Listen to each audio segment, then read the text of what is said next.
নাহমাদুহু ওয়া নুসাল্লি আলা রাসূলিহিল কারীম আম্মা বাদ।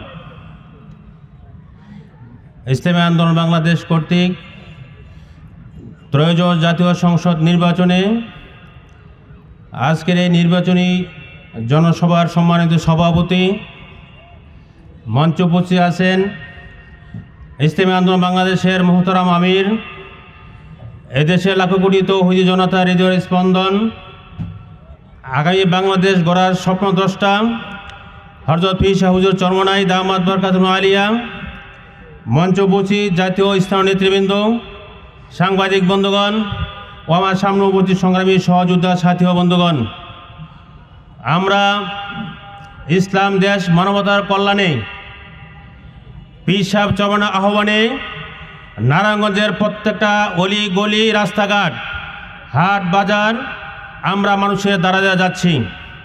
আলহামদুলিল্লাহ, শুকরিয়া পীর সাহেব হুজুরকে আমরা আজকে জানাতে চাই, আমরা যেদিকে যাচ্ছি, যে পথে যাচ্ছি, জনগণের যে স্বতঃস্ফূর্ত সাড়া পাচ্ছি, ইনশাল্লাহ আমরা আশাবাদী আগামী ভবিষ্যৎ বাংলাদেশের ইসলামী ভবিষ্যৎ হবে ইনশাআল্লাহ।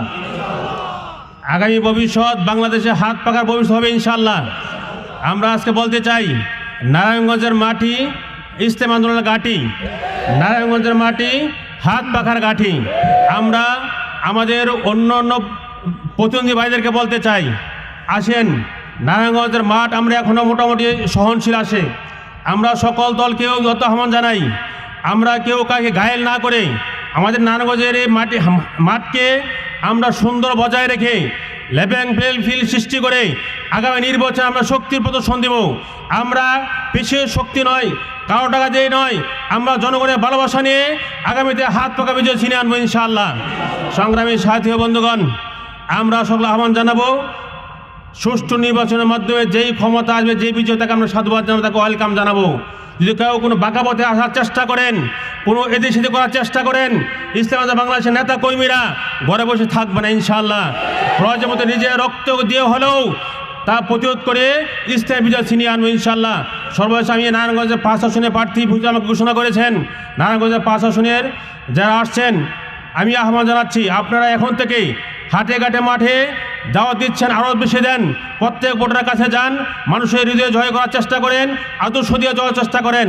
আমরা আল্লাহ নবীর আদর্শ বাস্তবায়নের চেষ্টা করছি, মানুষ আমাদের গ্রহণ করছে, আমরা আমাদের উত্তম চরিত্র দিয়ে মানুষের মন জয় করবো। সকলকে ধন্যবাদ জানিয়ে শেষ করছি। আসসালামু আলাইকুম ওয়া রাহমাতুল্লাহি ওয়া বারাকাতুহু।